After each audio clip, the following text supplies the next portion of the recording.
एक ऐसा नेता जिसने कभी एक साधारण कार्यकर्ता के रूप में संगठन के लिए काम किया, लोगों के बीच अपनी पहचान बनाई और आज करोड़ों छात्रों के भविष्य से जुड़े सबसे बड़े मंत्रालय की जिम्मेवारी संभाल रहा है। आखिर कौन है प्रहलाद जोशी और क्या वे छात्र के उम्मीदों पर खरे उतर पाएंगे, आइए जानते हैं। कर्नाटक के एक साधारण परिवार से आने वाले प्रहलाद जोशी ने राजनीति की शुरुआत किसी बड़े पद से नहीं बल्कि एक साधारण कार्यकर्ता के रूप में की। उस समय शायद ही किसी ने सोचा होगा कि यही व्यक्ति एक दिन भारत सरकार के सबसे महत्वपूर्ण मंत्रियों में शामिल होगा। उन्होंने वर्षों तक संगठन में काम किया, मंच पर भाषण देने से पहले जमीन पर लोगों के बीच रहे, उनकी समस्याएं सुनी, संगठन को मजबूत करने में अपनी भूमिका निभाई। यही अनुभव धीरे धीरे उनकी सबसे बड़ी ताकत बन गई। फिर आया साल 2004। उन्होंने पहली बार कर्नाटक के धारवाड़ लोकसभा सीट से चुनाव लड़ा। मुकाबला आसान नहीं था, लेकिन जनता ने उन पर भरोसा जताया और वे सांसद बन गए। कई नेता एक बार चुनाव जीतते हैं और फिर राजनीति में खो जाते हैं, लेकिन प्रहलाद जोशी की कहानी ही अलग थी।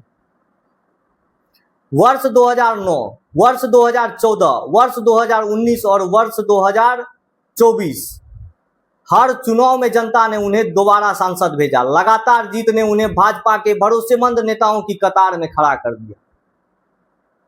धीरे धीरे उन्हें संसद के कामकाज की जिम्मेवारी मिली। पहले कोयला मंत्रालय, खान मंत्रालय, खाद्य एवं सार्वजनिक वितरण और नवीनीकरण एवं नवीन ऊर्जा जैसे बड़े मंत्रालय की कमान भी सौंपी गई। जब किसी नेता को एक के बाद एक महत्वपूर्ण मंत्रालय दिए जाते हैं तो यह इस बात का संकेत होता है कि सरकार को उनकी कार्यशैली और अनुभव पर भरोसा है। लेकिन राजनीति का सफर कभी आसान नहीं होता। उनके कार्यकाल में कई फैसलों की सराहना भी हुई तो कुछ मुद्दों पर विपक्ष ने सवाल भी उठाए। लोकतंत्र की यही तो खूबसूरती है, जहां समर्थक उपलब्धियां गिनाते हैं वहीं आलोचक कमियां भी निकालते हैं। फिर भी एक बात से शायद ही कोई इनकार करेगा कि एक साधारण कार्यकर्ता से देश के प्रमुख मंत्रियों में शामिल होना आसान सफर नहीं होता। लेकिन अब तक उनका सबसे कठिन इम्तिहान शायद अब शुरू हुआ है, क्योंकि अब उनके हाथ में है भारत का शिक्षा मंत्रालय। जी हाँ दोस्तों, यह सिर्फ एक मंत्रालय नहीं है, यह करोड़ों छात्रों के सपनों, लाखों शिक्षकों के उम्मीदों और देश के भविष्य की जिम्मेवारी है।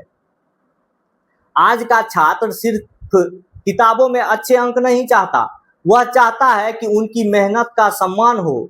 वह चाहता है कि पेपर लीक जैसी घटनाएं पूरी तरह खत्म हो, भर्ती परीक्षाएं पारदर्शी हो, रिजल्ट समय पर आए, कॉलेज और विश्वविद्यालय में बेहतर सुविधाएं मिले, गरीब और मध्यम वर्ग के बच्चों को समान अवसर मिले, डिजिटल शिक्षा गांव-गांव तक पहुंचे और सबसे बढ़कर पढ़ाई पूरी करने के बाद रोजगार के बेहतर अवसर मिले। हाल के वर्षों में कई भर्ती परीक्षाओं और कुछ प्रवेश परीक्षाओं को लेकर विवाद सामने आए। ऐसे में देश के करोड़ों छात्रों की सबसे बड़ी मांग है एक ईमानदार, पारदर्शी और भरोसेमंद शिक्षा एवं परीक्षा व्यवस्था। अब सवाल यह है, क्या प्रहलाद जोशी शिक्षा मंत्री के रूप में छात्रों का भरोसा जीत पाएंगे? क्या वे पेपर लीक जैसी समस्याओं पर प्रभावी रोक लगा पाएंगे? क्या भर्ती परीक्षाओं में पारदर्शिता बढ़ेगी? क्या शिक्षा व्यवस्था में ऐसे बदलाव होंगे जिसका फायदा हर छात्र तक पहुंचेगा? या फिर करोड़ों छात्रों की उम्मीदें एक बार फिर सिर्फ वादों तक सीमित रह जाएगी? इन सवालों का जवाब आज किसी के पास नहीं है, लेकिन इतना तय है कि शिक्षा मंत्री के रूप में उनके हर फैसले पर पूरे देश की नजर रहेगी, क्योंकि उनका हर निर्णय सीधे करोड़ों छात्रों के भविष्य को प्रभावित करेगा। प्रहलाद जोशी अब शिक्षा मंत्री हैं, लेकिन उनकी असली पहचान उनके पद से नहीं बल्कि उनके फैसले से बनेगी। आने वाले साल तय करेंगे कि इतिहास उन्हें एक सफल शिक्षा मंत्री के रूप में याद रखेगा या ऐसे मंत्री के रूप में जिससे छात्रों की बड़ी उम्मीदें थी लेकिन वे पूरी नहीं हो पाई। अब आपकी बारी है। आपकी नजर में एक नए शिक्षा मंत्री की पहली प्राथमिकता क्या होनी चाहिए? क्या सबसे पहले पेपर लीक पर सख्त कार्रवाई हो? क्या भर्ती परीक्षाओं में बड़े सुधार किए जाएं? या फिर शिक्षा को रोजगार से जोड़ने पर सबसे ज्यादा ध्यान दिए जाए? अपनी राय कमेंट में जरूर लिखिए। अगर आपको राजनीति, शिक्षा और देश से जुड़े ऐसे ही तथ्यात्मक और विश्लेषणात्मक वीडियो पसंद आते हैं तो वीडियो को लाइक करें, शेयर करें और मेरे चैनल फैक्ट्स देश दुनिया को फॉलो और सब्सक्राइब जरूर कर ले।